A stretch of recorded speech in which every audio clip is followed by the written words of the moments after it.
Hello there.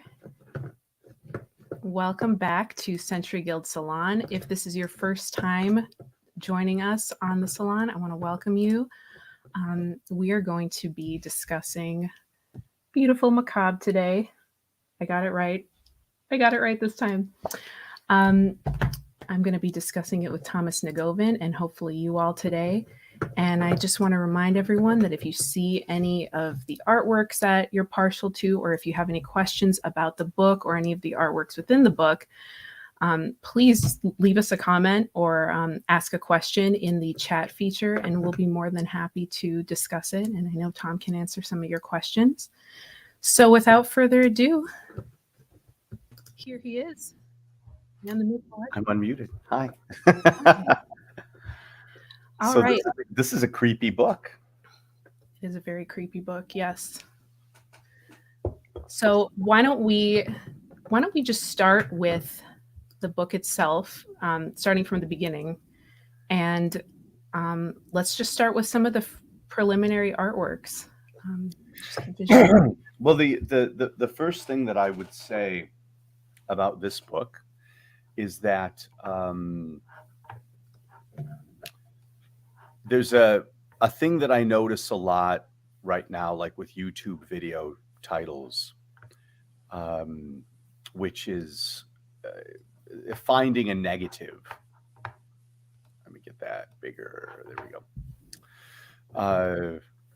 go. It's kind of like when people used to talk about pickup artists using like negging or something, that if you say something negative, it breaks someone's preoccupation. Like, to pull it back into advertising, the thing that you see with clickbait titles, the thing you see with YouTube titles is always like, the secret they didn't want anyone to know, or why has this person been fired? Or then, and then you look at it and the interpretation could have been neutral, but they always skew you negative. And the reason for that, it's something that they talk about a lot with social media. It's like the race down the brainstem, that the further down the brainstem that you can go, the more animalistic someone's reaction is. And so obviously in the 21st century, that's become very, very sophisticated. But the point of this collection of works is that in a less sophisticated but equally effective way on a smaller scale, there are a lot of posters that were designed specifically to elicit a response that might not be joy-based. And it could be fear, in the sense of, as we think of horror and something like the silent film poster that's on the cover. But there's a lot in here where there's a poster with roaches climbing on a child. And of course, your reaction is going to be, that's terrible. Mm-hmm. But it's their way of getting you to remember their product. So, that long-winded introduction was just kind of that. I was looking at the book again and trying to remember, well, what was the thread here? And the thread was basically just that it was all the posters that people generally would not want to live with in their home. All the times that we would put up a beautiful Muka poster, of course, everyone can agree, oh my God, I'd want that in my living room.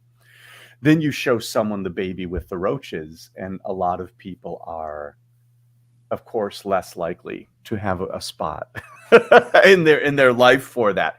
But still great advertising. So to kind of scan through, this is obviously beautiful, but it's just, so this was, this is an interesting point. We think of Toulouse-Lautrec and everyone wants his cabaret work. And here's a very morbid story that he was illustrating, but I'm going to skip past this. I'm just going to try. Okay. Well, here's a good example. The Fatal Name, it was for a periodical, Le Petit Journal. I'm sure I'm saying that poorly. Definitely had a lot of shock journalism. They would serialize novels like Emile Zola stories, things like that. And believe it or not, this would have been hanging on the streets in Paris everybody on their way to work would have walked past this. Kids on their way to the factory or wherever kids went in 1885, they would have walked right past this. And you've got, you know, a man's face. I should preface this by saying, just assume trigger warning for this entire sequence. This entire show is all trigger warnings. It's all really bizarre things of varying degrees of unpleasantness. But yeah, that's completely morbid to have up on the streets of Paris.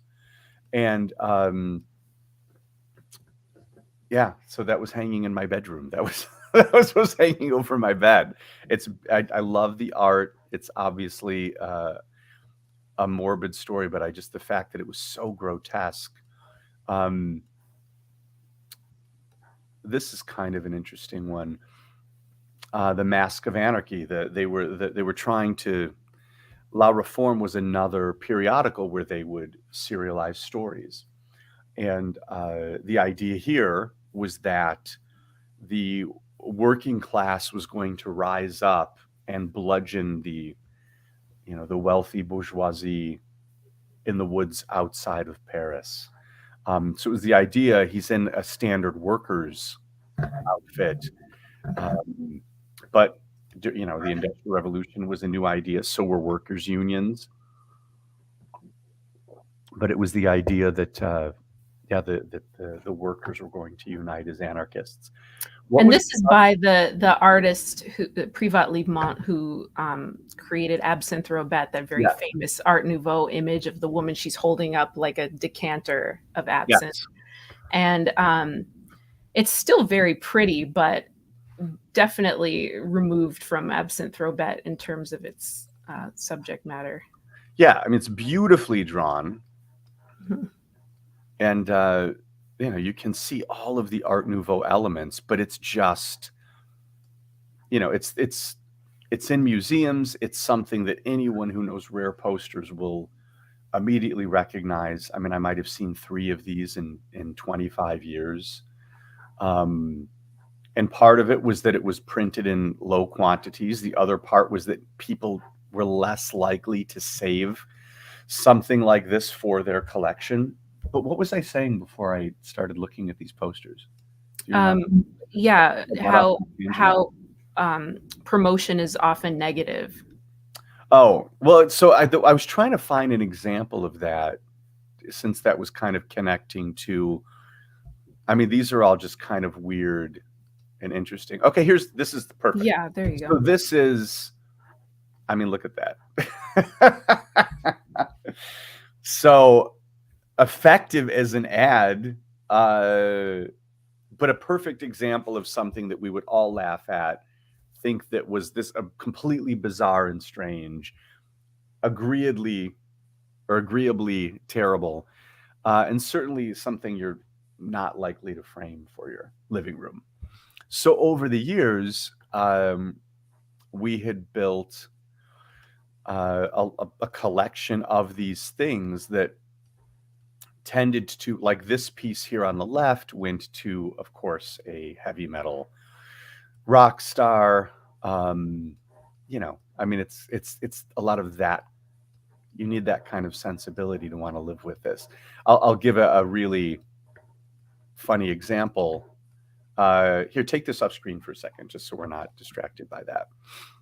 There was a time when I think I've told the story before, but I was buying a stack of art from someone, and it was a British dealer, and dealers buy and sell a lot to each other. It's a very common thing. And it'll be because I have maybe a lot of things in a certain area and another dealer has things in a different area. And, and I'm not meeting his clients and he's not meeting mine. So there's a lot of that, and it's always very amicable. But so there was some early Austrian work that this dealer had that I was purchasing, and it might have been 10 pieces. And he's pricing them and he's pricing them. And then as he's getting to the last one, which is the one that I thought was the bell ringer, it was an anatomy piece of a man's head being open, and there was a brain exposed. I mean, it was really, really grotesque, but beautifully drawn, grotesque. And as he gets to that, I'm thinking, oh my God, everyone. I'm thinking he knows that that's the one that I really, really want. And then when he got to the end, he said, in this one, I just have to throw in the deal. I can't put a price on it. I've had this for 15 years and people just grimace from it. You'll never sell it. And funnily enough, that was the first one out of that group that we sold. But it was funny to me that I was thinking, oh, he knows that that's the really great rare one. But he was like, no, it's just impossible. Act natural. But so for the most part, when we first started really, I mean, we don't really do a lot of art dealing anymore. We really focus on the books, because with all of these, they weren't things that we could show in public well. And the things that we did well with when we showed them in public were generally more of the pretty things. So we can pull the book up again. So a lot of these are posters that were things that we had to sell privately just because of the peculiarity of the subject matter. So just kind of randomly going through some. This is the artist that did the famous Baphomet poster. And it's also for a book by Leo Taxil, who was the man who wrote the book, the Mysteries of Freemasonry. And the books that he was famous for were all of these anti-clerical books, including titles like The Debaucheries of the Confessor. And the idea that this priest has got this kind of grin on his face, and she's euphoric, and there's a woman looking in the window and finding the secrets. The thing that is really interesting about the man who wrote this book is that he wrote all of these books that completely denounced the Catholic Church. And he then later announced that he was a sinner and that it was wrong for him to have done so. He converted to the church and then eventually got audience with the Pope. And he was persona non grata in Paris in the 1880s. Like, he was the terrible, enfant terrible, in the way that he had hounded the church. And so then he gets this audience with the Pope and then immediately says, I was just kidding. I just wanted to see if the Pope would shake my hand.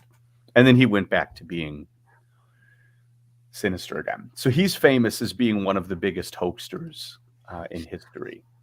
If you were here for the Infernal Creatures Salon, you will recognize Mysteries of Freemasonry, the poster with the Baphomet.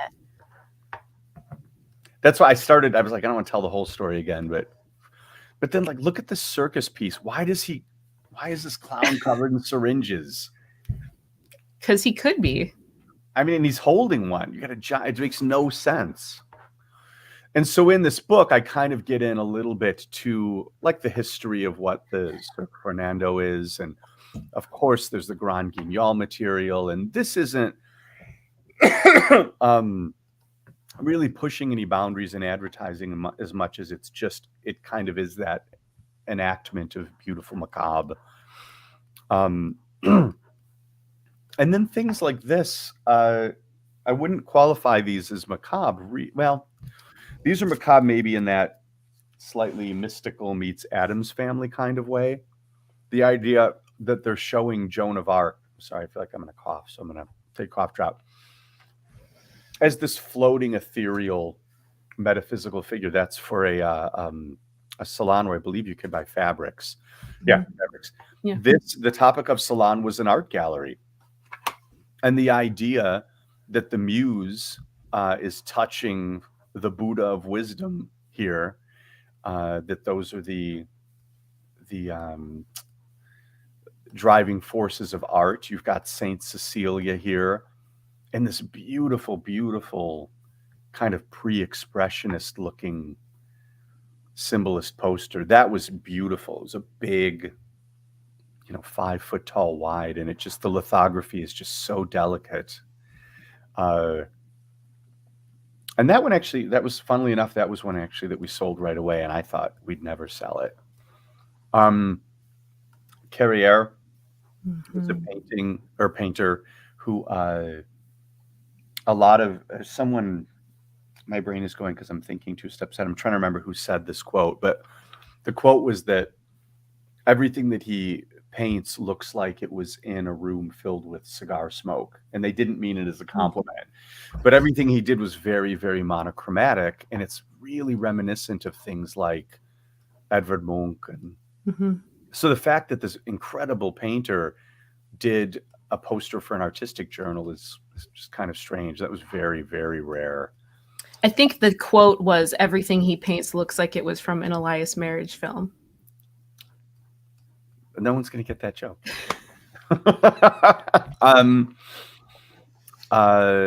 Of course, anything that's got skulls in it. There are people who love that kind of stuff, but again, it's not a beautiful woman in a yellow dress. It's she's warding off death. And then some of these, okay, here's another good one. You've got all the rats can't chew through this tire. That's kind of a cute and memorable idea. This is for automobile fabric. Obviously, it says that on there. But what a weird. This is Swiss, and something that the French did. I shouldn't say really well. I mean, they did it well. I guess that is the way I'll say it. Is that they definitely played to the crowd in terms of the cliche. It's like a beer commercial. The cliche of the beautiful woman, all of those kind of things. Like the French culturally played into that really, really hard. And then you get into some of the countries like Switzerland, and you do get the designers working in there. And you did have this in France, but you see it, I think, a little more universally when you're in a country like Switzerland, that the design is just a little bit more, just a little more thoughtful. And I don't know if it's I can't really speak to the culture of a place like Zurich in 1900, but something like this is a great example. Look at how dark it feels. Look at how heavy. Another thing that's really interesting about the Swiss posters is they were always way ahead of the French in terms of lithographic quality. So look at how this looks like fabric. All of that is done with multiple stones. I don't know why my screen's not letting me do this. Boop, boop, boop, boop, boop. I don't know what's doing. I don't know. I guess I just had it too big. But yeah, like look at that. It's all that texture. Each one of these gradations of tone is a separate limestone. So the Swiss really were masters of lithography. That's one of the things that I notice when I look at this. And you've got to remember that at that time, that would have been drawn by hand backwards on a limestone. And then kind of the way we think of modern the way we view modern silkscreen posters, that's the way it was done. Multiple layers, except with lithography, you can layer them to get a single color. I don't want to just go through the book. Does anybody who has the book maybe have a question about? I actually have a quick question. While we're talking about, people not wanting these in their house, apparently, how many of these kinds of posters roughly would have been produced compared to, the pretty charret posters or a Mucha poster? I mean, I'm sure there are different. A tiny fraction for a couple reasons. One is that generally, like something like this, which is a disarmament poster, beautifully designed image, beautifully drawn. Of course, thinking about it in wartime and as it is in the news today, on our minds, brains, horrible to think about. But when we're looking at this from an advertising point of view, a marketing point of view, what better way to get people to remember the thought of disarmament than some kind of graphic that is so over the top like this one? And something like this would have been like, this was printed in 1927, and they say the date that it was printed, like whatever, I think it's 6th of March or something. So that would have been replaced probably pretty quickly with another image, another graphic. And when you're looking at Let me see if I can find, like, okay, here's a great example. This one, which is trying to get people to remember a specific event. Same thing with the Enlist one. They might have been reprinted later, like the Enlist one, which became a really famous image. But like posters like this were so politically tuned to the moment that it's not like a product that you're going to have year after year, or even season after season. Like this kind of thing might have been really keyed to a voting referendum, an election, something like that. So the quantities would have been really, really small. I'm trying to find now something like this. There might have been more of because it was a product. It was for a motorcycle. Sure. But any of the things that are like the really strange ones, like a book release, like that Debaucheries of the Confessor, or any of these military ones, they were generally really, really small. Like I mentioned with that La Reform poster, The Mask of Anarchy, I've seen it 3 times in 25 years. And things like this is the Military Justice Initiative, vote no. Like that's a really specific, it would have been. Kevin says ephemeral. Yeah. Great way to put it. Super, super ephemeral. And, this is for tuberculosis and cholera. Like these were not something that they like here, this, of course, the mass slaughter of syphilis. This is when people were returning home from the front after World War I. I'm sure that they weren't hoping that they were going to have to promote syphilis awareness the next season. Like it was really, really timely. This is another one. I've seen it twice in 25 years. So super, super, super rare. Doesn't ever come up. It's in a couple museum collections. But La Hecatombe is a mass slaughter, the mass slaughter of syphilis. And so you've got this seductive woman holding the skull over her vagina. And what was happening, they called it the French pox. Men were coming back to Brussels after the war, and bringing syphilis. There was just a huge, huge spike. You can look at, I think it's the next posters. Well, we have a question from Forrests before we move on. Well, I was just going to show this real quick. This is World War, why is 1946? Anyway, it's not the same thing, but it was just showing the number of cases spiking, and that's what was happening in around this poster. But yes, please. I'm sorry. No. Forrest says, I'm curious how much the artists would typically be paid for their work on these kinds of posters. Did that type of work pay well? Well, I think that there were two things. If it was an advertising poster, it paid the same as everything else. When it was political posters, I don't know. I do know, I can use this as a great example. So Louis Raymaker's bears the unique honor of being probably the only civilian that the Kaiser put a bounty out on his head. And the reason is that he was a Dutch artist, and the Dutch were supposed to be neutral during the war. But his political posters were considered so effective in leaning things against Germany that it was threatening the idea that the Dutch were a neutral country. And so, yes, a bounty was put on his head. So I don't think that he was paid very well. I think he was doing it as a passion for, in this case, it's, justice, health.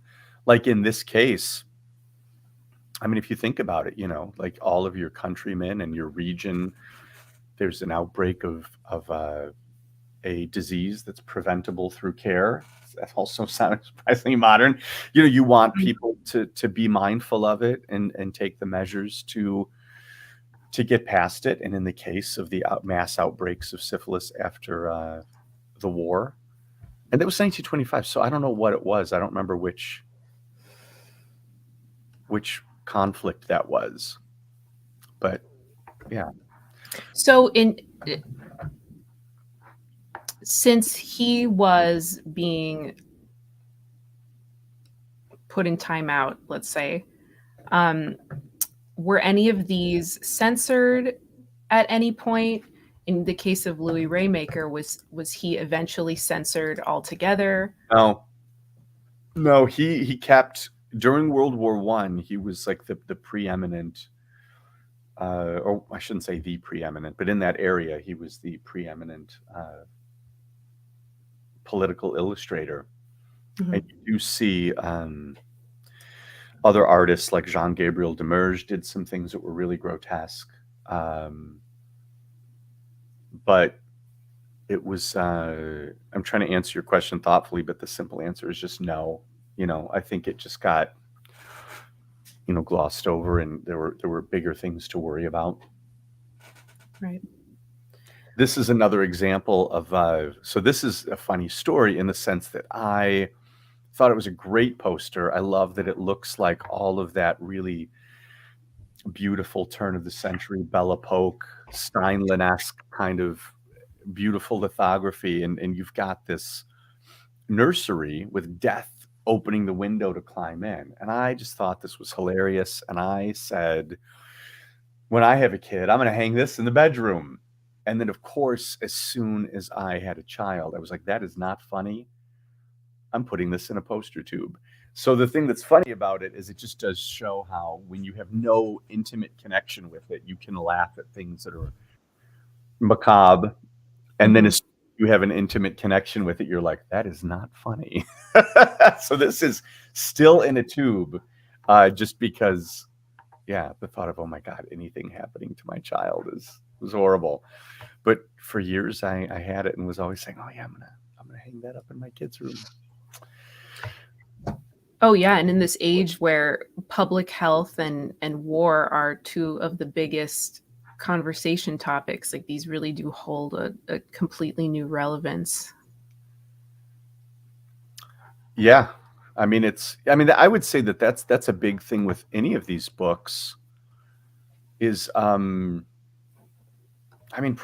the biggest thing that I think of. So we were art dealers for decades.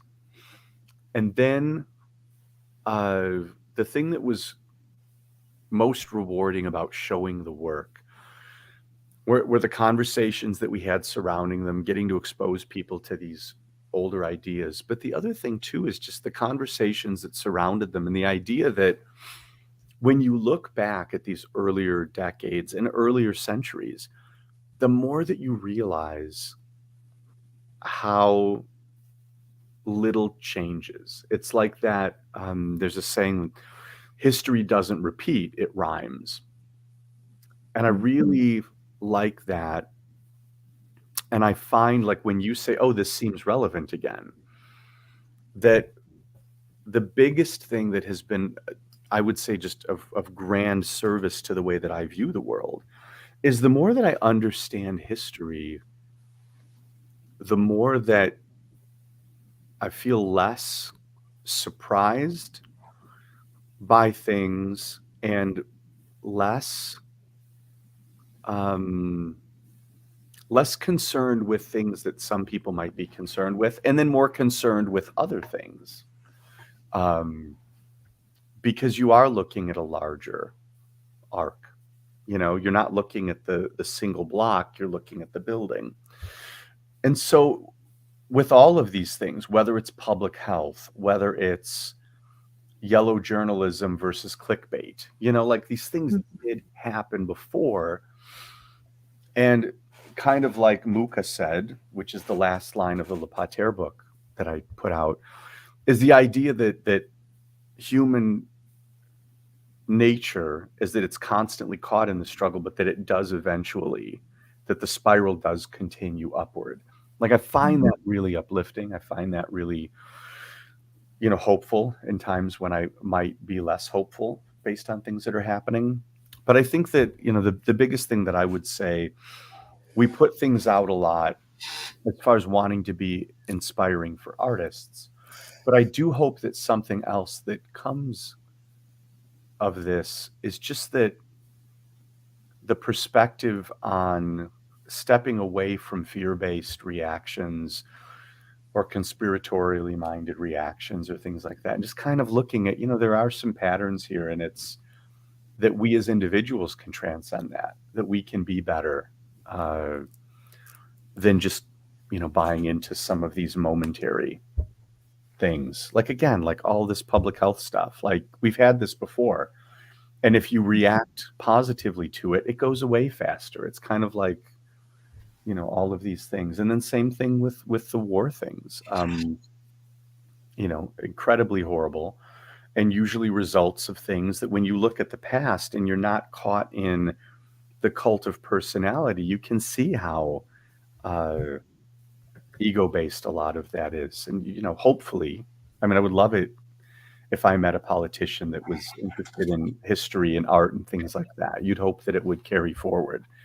And so, we do promote this to our artist community of the sense of, wow, look at these great things. This, what's old is new again. Here's inspiration. But it really does, if you take time to read about what these operas are about, what the stories are about, what was happening in history that made people want to hear those stories. I do think it serves you in ways that a lot of people might not expect when you're just looking at art,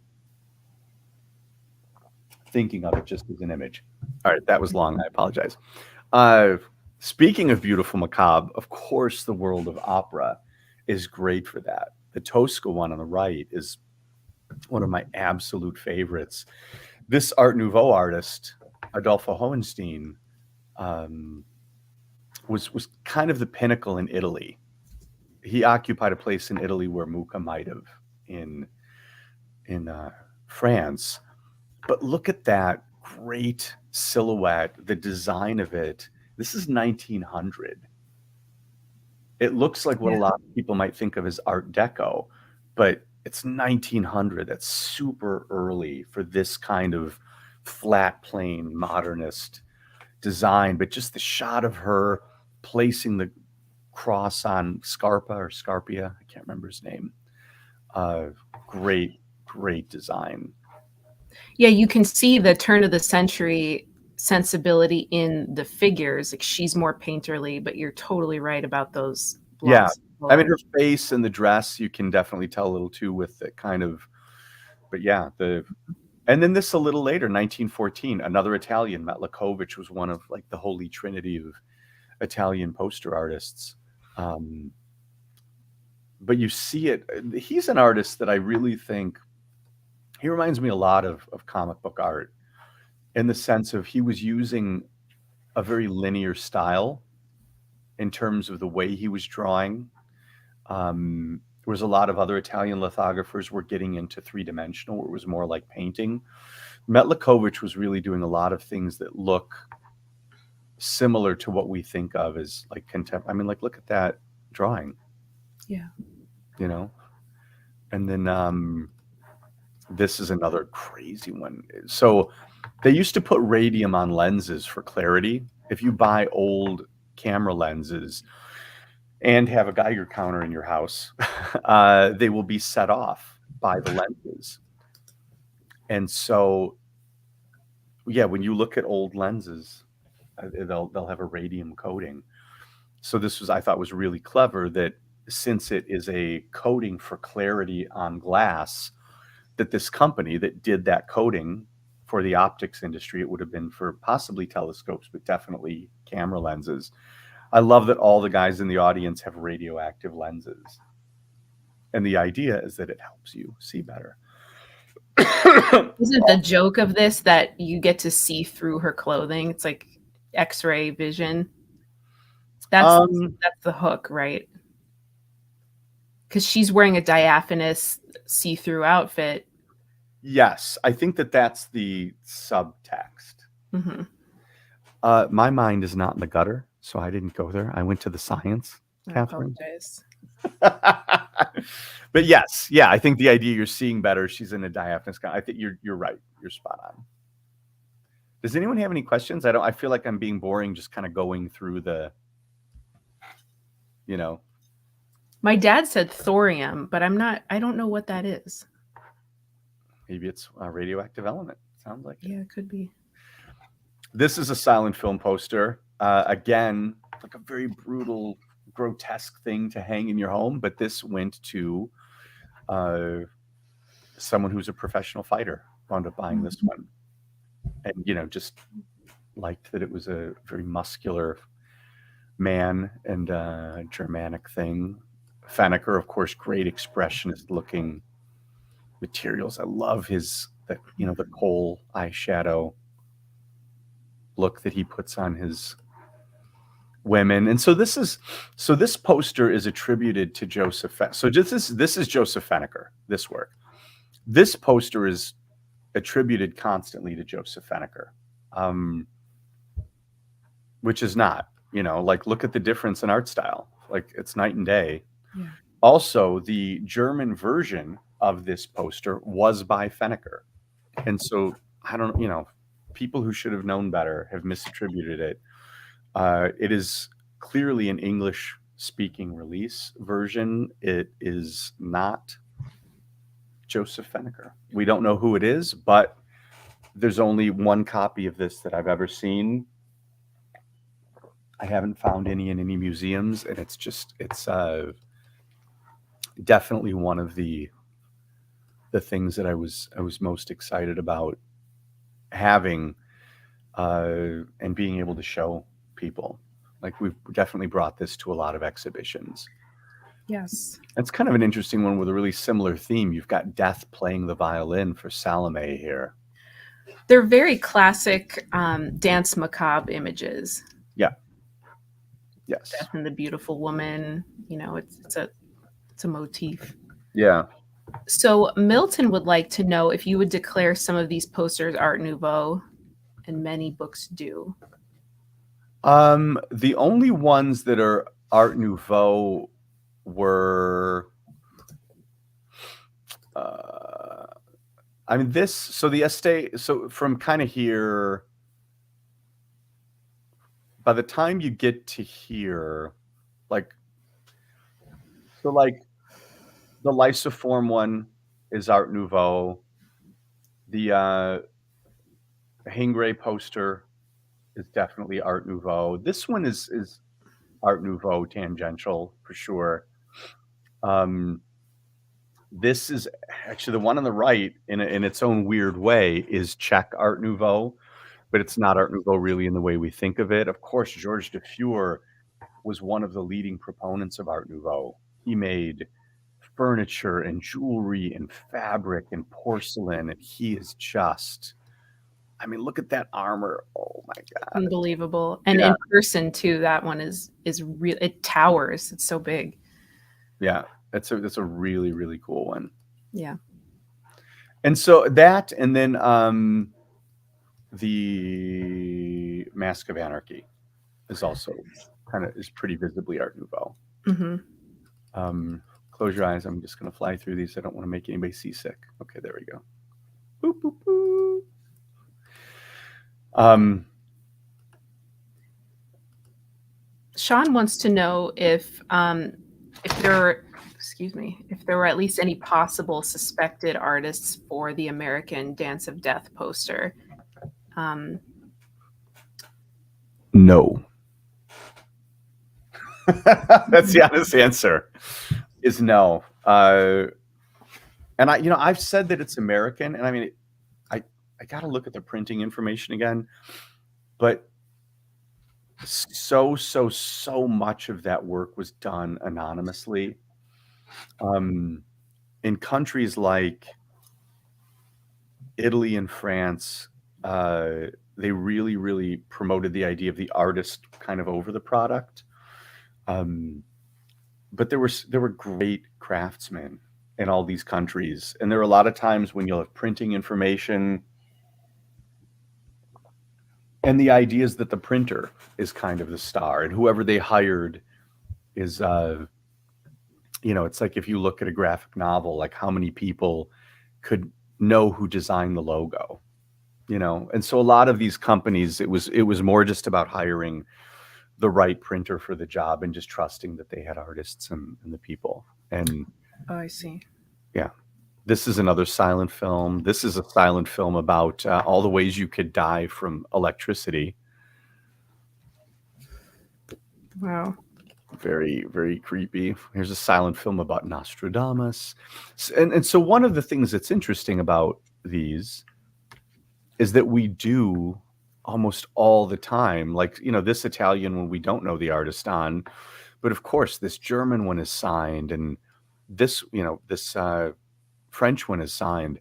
So we're used to seeing signatures because it was something that happened culturally. But a lot of times the ones that are anonymous are just great workmen, you know, that did a great job and weren't thanked for it. Another great poster, Bureau did a lot of political posters, and white slavery was really, really prevalent in the 20s. And so this was a film about, about white slavery. And this is just kind of a, you know, the beautiful macabre of the gravestone, and then some more things. Go ahead. You can interrupt me. I'm just going to keep. Milton had a couple other questions. Mhm. One, was there any outcry about the nudity featured in so many posters? And I believe Milton is asking here if Melikovich was considered Art Nouveau. Metlikovich definitely bridged the gap. He was one of the three main proponents of Art Nouveau in Italy. When we're looking at posters like the Cabiria poster, by the time you get into 1914, you're really seeing the elements that are what we would think of as Art Deco. Metlikovich did some incredible work in the 1920s. So artists like Hohenstein never really crossed into Art Deco, but Metlikovich was very famous in both eras. And then what was the first question? Oh, about the nudity? Yeah. No, it was rarely a problem. You do see sometimes that things were censored. There's a poster that, you know, where women are bathing, and the clothing was too skimpy, and so the censors wouldn't approve it, and they had to redraw it with bathing suits. And another one, a Steinlen poster, a famous Steinlen poster, where the woman's breasts are exposed, and then they also had to do a version where she had a top on. So you do see that happen, but I feel like if I had to interpret when I've seen it censored and when not, I think a lot of it might be context, and then the other thing might just be region. But all of these, like that Lysoform poster, like that wasn't one that was censored.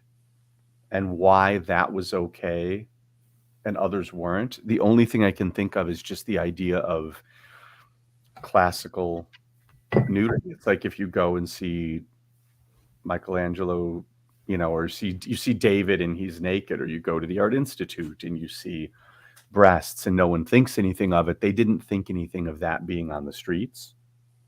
That's what I was thinking. The sensibility was so different. It wasn't a statement like it can be now. It was just, you know. Yeah, I mean, it's funny to think about that we've gotten more puritanical about that, but I think that in the late teens it started to get abused, in terms of it was being utilized as an element for distraction and shock value more than it had been. I think at the turn of the century, people just didn't think of it. You see kind of classical things all the time, and it might, but I'm sure that someone who has written a paper on this could give a more detailed answer, but none of the things in this book had any problem. And I see some that had, and from the period, and others that hadn't. And I think a lot of it had to do with subject matter, and the only criteria could be subject matter and region that would have affected that. But it wasn't universal like it is today, I guess, was kind of my point. Right. Forrest is wondering about the rarity or ubiquity of silent film posters. Were they as common as movie posters of later decades? No, in the sense of like these two posters that are up, very possibly these were the only copies that survived. When you had, there's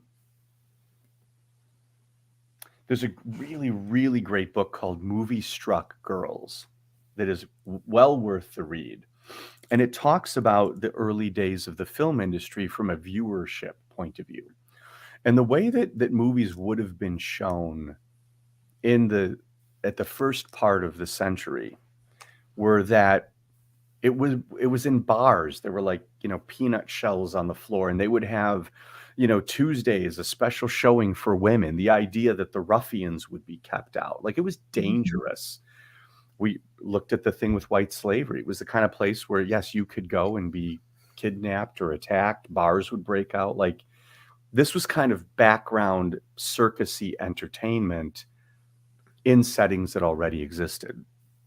And so the idea that you would save these posters would have only applied to the people who were the art collectors that were looking at the poster artists. So that's step one. Step two is when you get into like the German posters, you had 2 world wars. When the Nazis came in, they burned all the Fennicker stuff. That was Antarctic Kunst. That was degenerate art. Whereas in America, people were starting to recognize, oh, this is a movie star. This is a celebrity. I want this picture, for this person. And then the other part is that when you look at the economy of collecting, by the time you get into the 50s, the collector culture made it easy in America to get movie posters. And so that's why when you come, through the 50s, 60s, and then get into the 70s, that's why you can pretty much find a poster for any movie you want. And if you go on eBay, movies from the 70s and 80s, there'll be dozens and dozens of them. But in the 30s, like this one, both of these are gigantic. Like the one on the right, it was released in America as Weird Tales, and Paul Wegener played the Gollum in the 1921 or 1920s era silent film. And but that's like 8 feet tall, that poster. When we have to lay out a table, if we're doing photography or something, we have to put like 6 folding tables in a row to get enough support under it. And then same thing with the one on the left. It's just a little bit, I mean, these are kind of almost to scale. It's, it's over 6 feet tall. It's gigantic, or around there. That's a hard thing to save, as opposed to like American movie posters where they were folded and can be, like an 8.5 by 11 stack.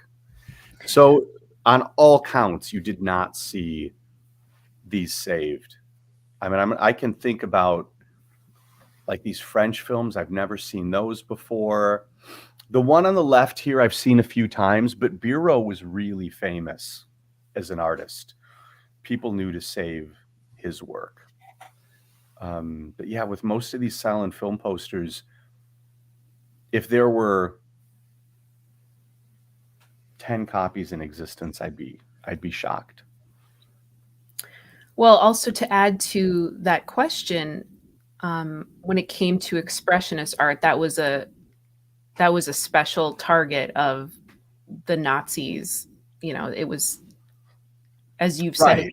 The Marmor House was a den of iniquity, as you've put it to them. Yeah. So no matter how famous the Cabinet of Dr. Caligari was, or how much people might have thought this is really special, we need to save this. That's the kind of material that the Nazis were burning. So, right. And with Fennicker being such a proponent of expressionist silent film art, I actually wanted to bring this up because I know that there is a source online that has taken time to catalog a lot of his work and has a lot of biographical information on him. And I know that there can be some confusion when it comes to artists working during the Nazi regime, but I know that that kind of stoked some confusion as to whether or not he was in any kind of collaboration with the Nazis. What would you have to say about that? That he's not a Nazi. Didn't we talk about this before? We did. Yeah, We did. I mean, every episode, every salon will talk about it. He was No, we not didn't talk about it in the salon. We talked about it privately. No, I mean, the short answer is that it is not something that most people are concerned about. It's something that one site mentioned that he had done so he did a silent film poster for one of the first Nazi youth propaganda films. He was the preeminent silent film poster artist. I shouldn't even say silent, because at that point it was sound. He was the preeminent poster artist in Germany for film. So of course they asked him. And at that time, it was like being a Donald Trump fan when he was on The Apprentice, and then liking him on Facebook or something. And then he becomes, what he became. And then someone, having a completely new perspective on what he is. So at the time when he did the work that he did, they weren't the social menace that they became, Mm-hmm. And the work that he did subsequently was extremely narrowing in its scope. And then he moved into the theater. And what that looks like to me is that a lot of people were willing to take the paychecks from Germany at that time. A lot of people were. And he receded from view completely. Well, so what does that tell you? Like he didn't want to be affiliated with what was happening politically. And so the idea that he's, part of why this came up is someone had, brought it up. But no, the idea that he was affiliated in any way other than completely tangentially is not, there's no basis for it in history. Right. And I know we've talked about it, the two of us, but I thought it was important to mention that just because he is an artist who deserves to be remembered. Yeah, but I think that when you bring something like that up, it spreads the idea more than if, you know what I mean? Like, I don't think anybody really thinks that. It's not, Okay. Anyway, that's just my opinion, but I'm happy to answer your question. Yeah. Do you have any artworks in here that are ones you would never part with, or ones that maybe you have sold or just have a special place in your heart? I mean, I'll just kind of scan through the end. When we get to these end ones, we do get into the 70s material, which is, of course, great. Mm-hmm. Like, great creepy stuff. Like, look at this psychedelic witchcraft poster. Mm-hmm. I think that, what happened with a lot of this material is that it's generally, what I learned is that what you have to pay to get it isn't commensurate with what you can sell it for. And so I tend to not price a lot of this material just because it would have to be kind of cost prohibitive. And so the reason why a lot of the stuff like this that we've sold has gone to celebrity collector type people is just because they're usually more of the mindset of where their time is worth more money than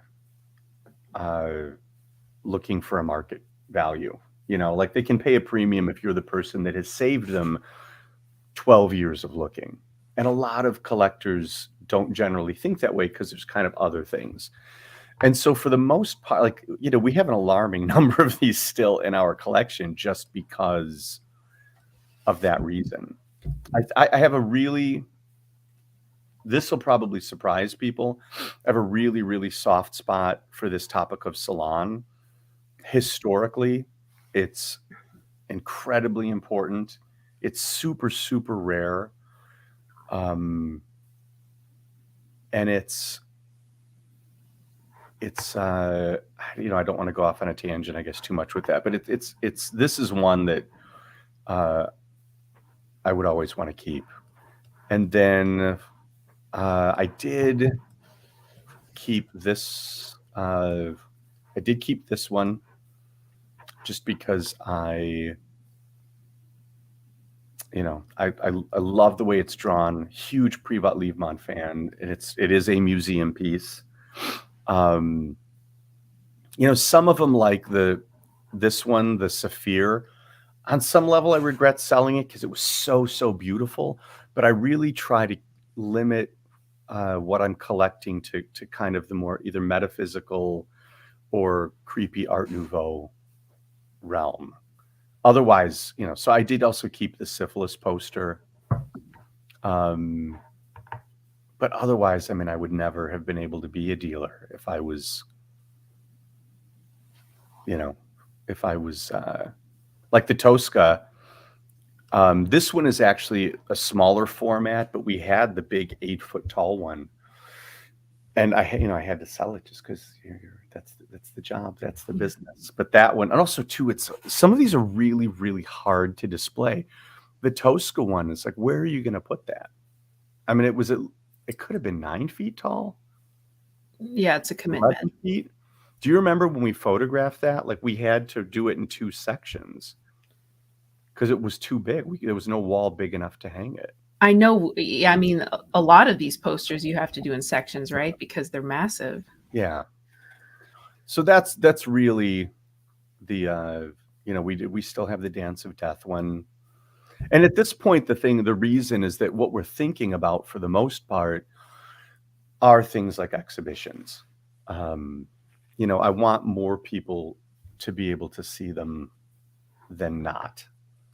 And the first way to do that is with the books. The second way is to be doing some public exhibitions. We were in a conversation yesterday. It looks like we'll be doing one in LA this year. I don't know what to say about it yet, but it does look like a lot of these creepy things will be on display at some point this year. But that's it. Are there any last questions? I got the flashing light from Chandra. Sean actually said a theater owner in Maine purchased an old theater from the 20s, and while doing renovation, he found old shredded film posters from the 30s and 40s used as insulation. You hear that a lot because there's 2 parts to that. One is that they weren't valued. They didn't. It's kind of like when everyone now collects comics, and so there's a million copies of something. They just at the time didn't value these. Who would frame that? The other thing, which is really funny, is that some of the weird, creepy ones that we have, Sean, you'll get a kick out of this. So a lot of this kind of stuff, this, the weird 50s through 70s, things like this. The only reason that we were able to get these is that they belonged to the printer. And so what happened is every poster at the bottom said, when finished, your screening is finished, return them to National Screen Service. And so there was a warehouse that was filled with all of this material. And the idea was you'd rent them for $0.25. And then if you returned them, you got like 15 cents credit kind of thing. The numbers changed over the years. But so a lot of theaters would send them back. And so over the years, they would never sell them out of there. But if there was a leak in the ceiling, they'd shove posters up in there, but they'd never sell them. And so that was how this particular collection survived, and all these 30 by 40s and 40 by 60s that I got. That was how, like the Simon King of the Witches, that's why we were able to get one that was in such perfect condition, is because it had never gone out anywhere, because it was still in the printing house archive. But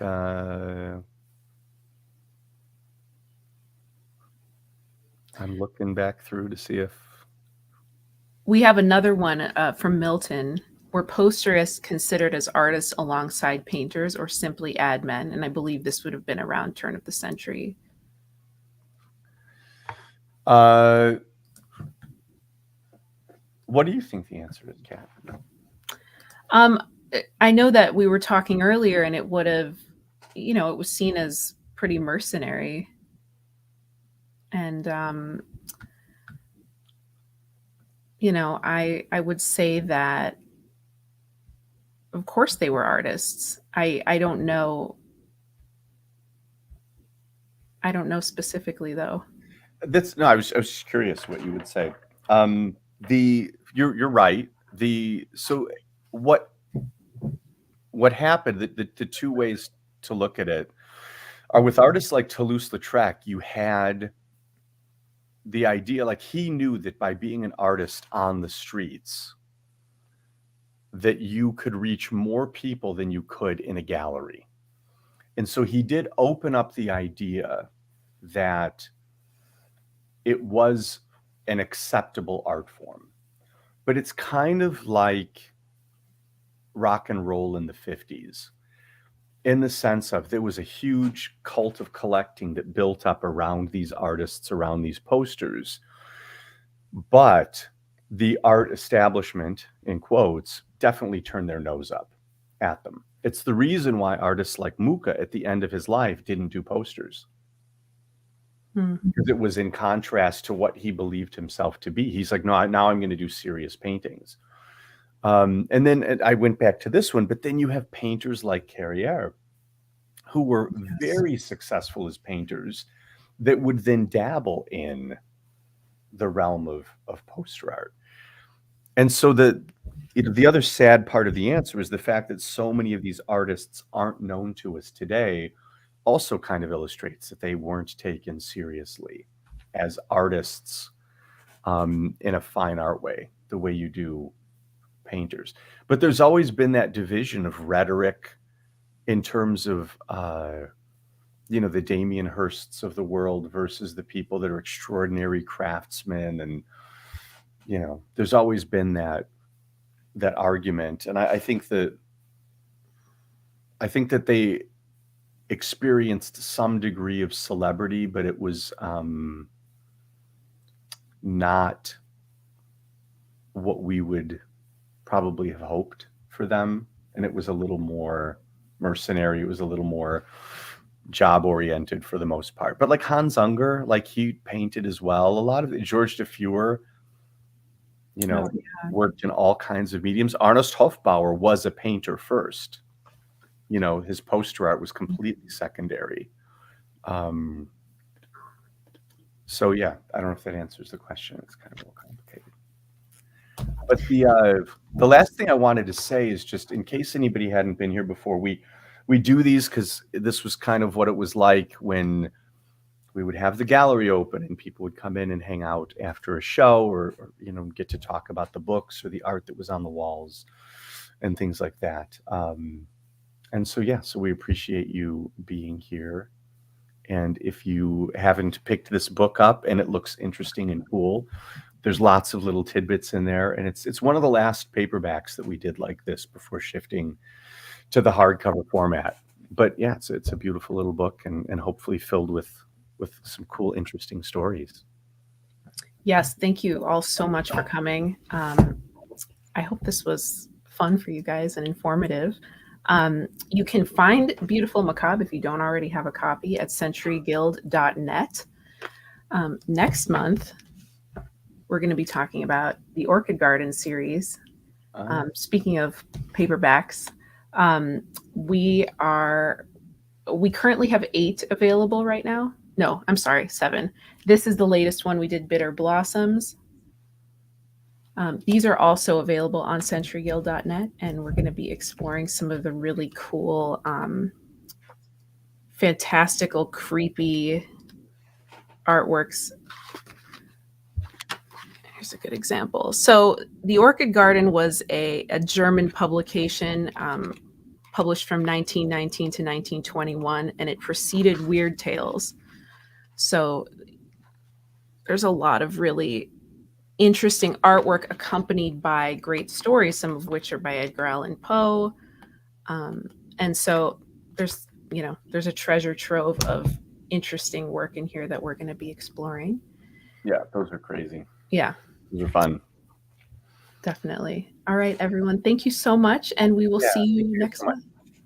Thanks for being here.